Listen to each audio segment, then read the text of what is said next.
बाराबंकी जनपद में मतदान सकुशल संपन्न हो गया है।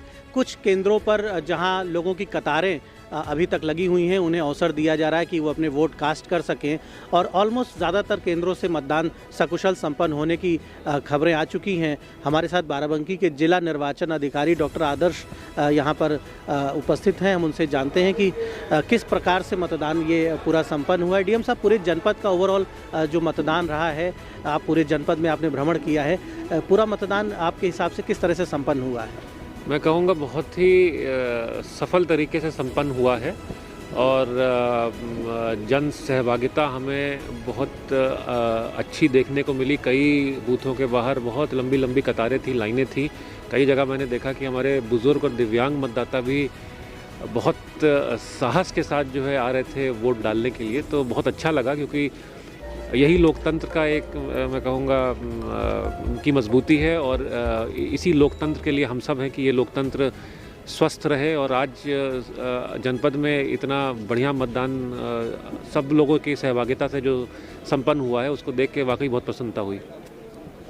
सभी 6 विधानसभा सीटों पर जो वोटिंग परसेंटेज है, टेंटेटिव लगभग कितने प्रतिशत वोट पड़े हैं, क्या सूचना आ रही है?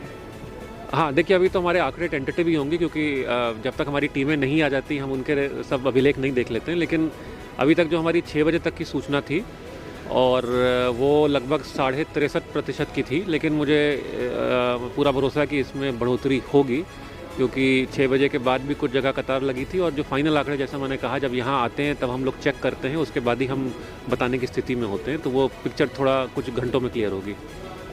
यदि आपके पास डेटा हो तो कि 2017 की तुलना में क्या स्टेटस है? हम प्लस हैं, ग्रो करा है हमारा वोट परसेंटेज, या थोड़ा सा पीछे गए हैं? देखिए, 2017 में हमारा 67% वोटिंग परसेंटेज था। और जैसा मैंने कहा कि अभी हम प्लस हैं, माइनस हैं, या उतना ही हैं, ये स्थिति थोड़ा 2-3 घंटों में और क्लियर होगी, जब हमारी एक एक टीम करके आएगी। अभी तो जो हमारे पास डेटा है वो बड़ा प्रिलिमिनरी और टेंटेटिव होता है, जो कि हम सेक्टर मजिस्ट्रेट, जोनल मजिस्ट्रेट से लेते हैं, वो पीठासीन अधिकारियों से लेते हैं। कुछ जगहों पे इतना ऑथेंटिक नहीं हो पाता, जाहिर सी बात है, क्योंकि फील्ड से वो डेटा टेलीफोनिकली आ रहा है। बट मैं ये आशा करता हूँ कि जितना हमारा पिछली बार रहा था, हम कोशिश करेंगे कि वहाँ तक तो ज़रूर जो है पहुँचें।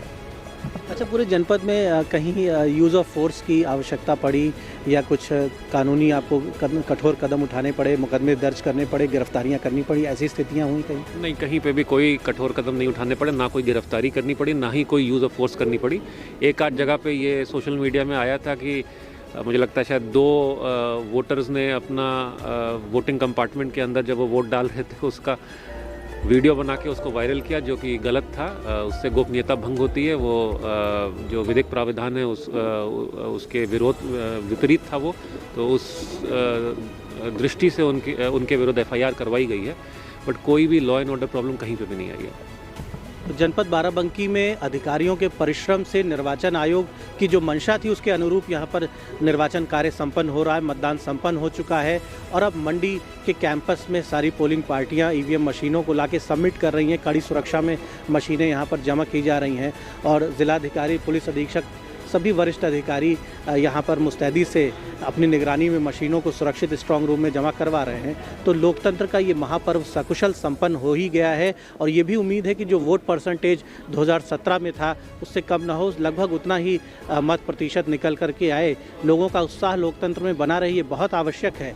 और ये भी ज़रूरी है कि लोग उन नियमों का पालन करें जिनकी अपेक्षा की जाती है। जो गरिमा है चुनाव की, उसका सभी लोग पालन करते रहें। इसलिए प्रशासन को एकाध जगह कुछ हल्की कार्रवाई करनी पड़ी है। ओवरऑल कहीं भी कोई कठोर स्टेप नहीं लेना पड़ा है। लोगों ने धैर्य का परिचय दिया है। तो बाराबंकी की जनता का जो आदेश है, उत्तर प्रदेश की जनता का जो आदेश है, वो 10 मार्च को वो जनादेश हमें स्पष्ट रूप से देखने को मिलेगा। तो हम सबको इंतज़ार रहेगा उत्तर प्रदेश के जनादेश का 10 मार्च को। और जिन चरणों में अभी, जिन क्षेत्रों में जहां मतदान अभी आने वाले चरणों में होना है, वहां के लोगों के लिए भी ये ज़रूरी है कि बढ़ चढ़कर मतदान करें, धैर्य के साथ सारे नियमों का पालन करें और उत्तर प्रदेश के लिए, देश के लिए बेहतर नेताओं का चयन करें, उत्तर प्रदेश के लिए अच्छी सरकार का चयन करें। धन्यवाद।